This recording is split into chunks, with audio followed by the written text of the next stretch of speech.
Hello, everyone. I'm Jason Tokarski. And I'm Megan McGurman. Welcome to For the Love of Health, brought to you by ChristianaCare.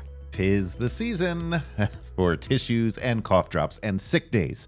Are you prepared with your flu shot appointment and extra hand soap? To talk all things cold and flu season today, we're joined by Dr. Marci Drees, ChristianaCare Chief Infection Prevention Officer, and Cynthia Griffin, Chief Nursing Officer of Community Care at ChristianaCare. Marci and Cynthia, thank you so much for being here today. Thanks for having us. Thanks for having us. We talk about cold and flu every year. Now it's October, we're rolling into that season. Marci, is there a sense of how bad it could get this year? The thing I always say about flu is that the only thing predictable about it is that it's unpredictable. We never really know in advance how bad each season's going to be. Last season was an exceptionally bad flu season for across all age groups. But even then, like in the 65 and older population, we still had a lot of hospitalizations from COVID as well, even though for most people, they didn't really feel like COVID was that bad last year. I would say it's unusual to have two severe flu seasons back to back, but it certainly isn't impossible. Let's start with prevention then. How do we avoid two back-to-back bad flu seasons? Obviously, vaccination, getting that flu shot, getting the COVID vaccine. Run us through who is eligible for these vaccines. So nothing has really changed with the flu vaccines. It continues to be recommended for everyone 6 months of age and older. If you're under the age of 8 and have never been vaccinated for flu before, you'll need 2 vaccines this season. But for everyone else, it's just 1 vaccine. There are special vaccines recommended for the 65 and older group, either the adjuvanted or high dose. You know, there's 3 different ones that are recommended for that group. But if those aren't available, you're still recommended to get whatever flu vaccine is available. For COVID, it's been a lot of changing recommendations, and obviously a lot of political stuff has come into it, which we're not going to get into, of course. But, so what you hear from one source may be different than what you hear from a professional society, for example. They're not always agreeing. But the science hasn't changed, and I think everyone really needs to weigh their own personal risks and benefits. But I think certainly if you're 65 and older, you absolutely should get an updated COVID vaccine. If you're under 65 and have there's a long list of underlying conditions, everything from being physically inactive to obviously heart disease, lung disease, diabetes, stuff like that. If you have any of those conditions, you should get an updated COVID vaccine. If you're pregnant, you absolutely should get an updated COVID vaccine, not only to protect you. We know that women, especially in their 3rd trimester, are at increased risk from respiratory illnesses, flu and COVID, among others. But it also helps protect the newborn until they can get vaccinated themselves. And then RSV is a little bit more restricted, so it is recommended for everyone 75 years of age and older. And for people 50 and above, now that's a change. It used to be 60, now it's been dropped to 50 and above with a range, again, of underlying conditions are recommended to get the RSV vaccine. And again, all of these vaccines are primarily intended to keep people out of the hospital. If you're a young, healthy person and you get COVID or flu, it's unlikely you'll end up in the hospital, but you still may feel bad, may miss work, your kids may miss school, so there's still benefit. It's just the primary benefit is keeping people with underlying conditions or older age out of the hospital. So let's move beyond vaccinations a little bit here as well. Cynthia, we all know washing your hands is a big step to avoiding all of these infections. What are some of the other things people should be doing to try to stay healthy this season? I just want to emphasize again that hand washing is so important. And as you know, that would help us stay healthy, help your family stay healthy. Like, it's really important. But in addition to that, we should think about cleaning high-touch surfaces such as doorknobs. And, everyone has their cell phones in their hand. Oftentimes, those cell phones need to be cleaned more often now during the flu and cold season. In 2020, 2021, everyone was wiping down everything. So where is the threshold here? How kind of over the top should we get? Or should it be, I haven't wiped my phone down in a few days, let me do that? Yeah, I think it's important not to go over the top, right? We want to make sure that everyone is just doing a little more, bringing back some of those routines that they've had during COVID, but don't go over the top. No need to clean walls and bring in, extra cleaning supplies. Just do the routine. Yeah, I mean, I don't think we have to be wiping down groceries like some people were during COVID, but like Cynthia said, those really focusing on those high-touch surfaces. Because people forget, like, we're touching our face constantly, and it's very easy to infect yourself by touching your eyes or your nose or your mouth after you've touched really any surface. If someone listening is feeling symptomatic, not really sure what it is. Woke up with a scratchy throat, or I've been coughing a lot, but I don't know, maybe it's COVID, maybe it's something else, who knows? What should the first step be? Is it still testing? Is it masking? Is it staying home? What is the current really recommendation in your professional opinion for that first step on a sick day?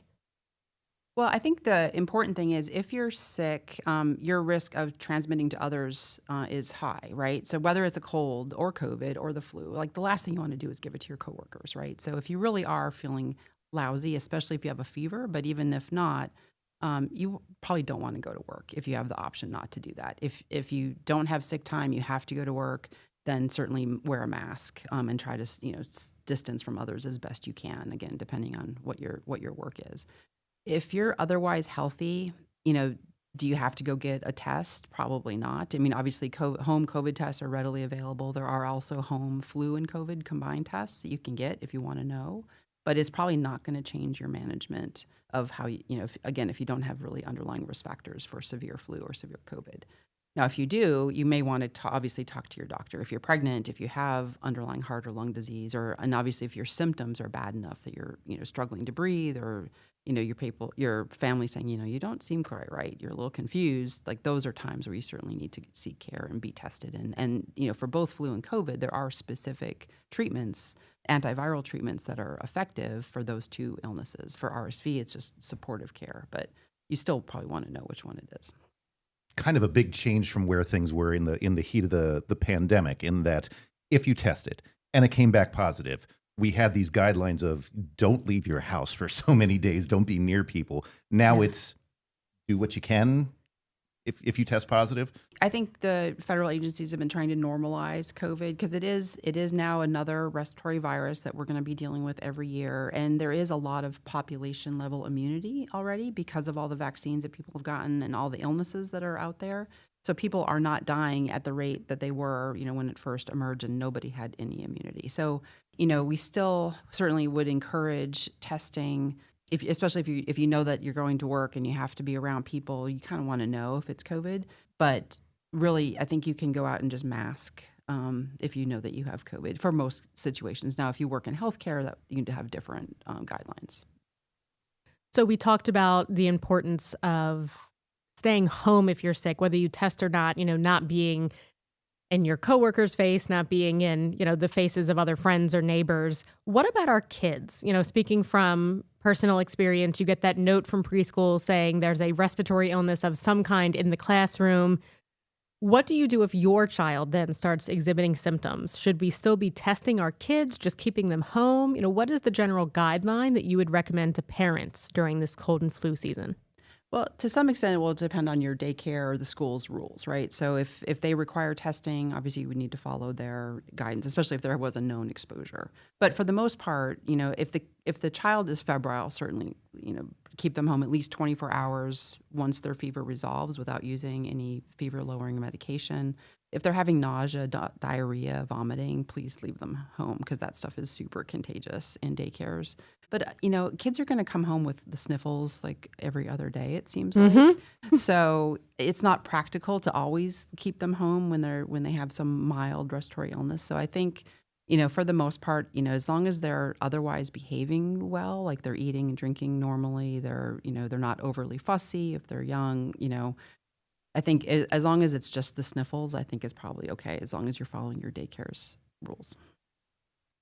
Last year, as Marci, as you said, last year was a pretty rough year for respiratory illness, and ChristianaCare, as part of that, launched the cough and cold line to help the community have a better understanding of what they're dealing with and how to manage it. We've brought that back again this year. Cynthia, can you tell us a little more about what that is and how people can use it? Oh, sure. We're really excited to bring back the cough and cold line. Last year, we did it in 7 weeks. We had over 1,200 calls. It was amazing how the community reached out and they were seeking that care. This year, we have launched it, and it's been reopened starting October 1st. So it's already open and ready for the public, and the hours are between 8 and 4, Monday through Friday. The phone number is 302-623-7400. If you have mild symptoms and you're not quite sure, like, what do I do Do I need to, make an appointment? Do I just monitor my symptoms? Or do I need to go in and see a provider? In addition to that, if you feel like you need some extra support, like maybe you need to talk to someone, you can use the prompts to connect with a caregiver who will give you a call back. In addition to that, you may be able to even connect to someone who will connect you to a virtual provider so that you can get even more information. So again, very easy to use. Really excited to have this cough and cold line available. These are resources that if you're not quite sure what to do, call the cough and cold line.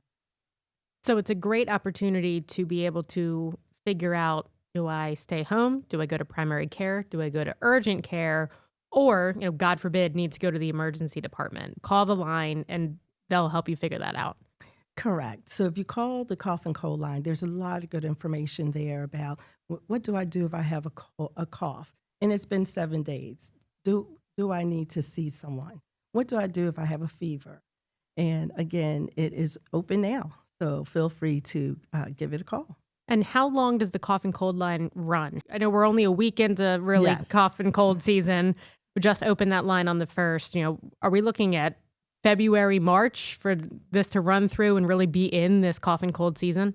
Absolutely. We're looking to run the cough and cold line well into March and April timeframe. We'll monitor how many calls are coming in, but the plan is to have it available throughout the season.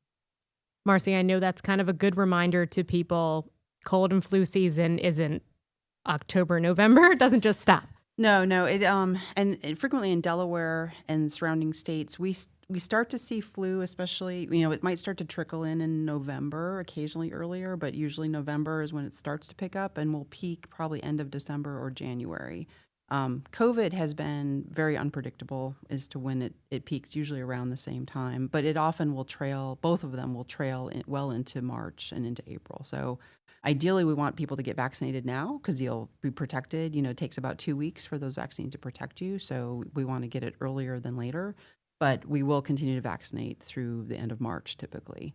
And we really just want people to seek the right care at the right time. If it's after hours for the cough and cold line, a lot of people come to the ER for testing, and they certainly will test you there. But when it gets busy in the wintertime, you may be waiting for hours and hours. And if you really don't need emergency care, and you're not having trouble breathing, you're not having chest pain, you're not confused, those are reasons why you would want to seek emergency care. But there's lots of other options. Obviously, starting with your primary care doctor if you have one, and they all have on-call kind of providers, 24/7.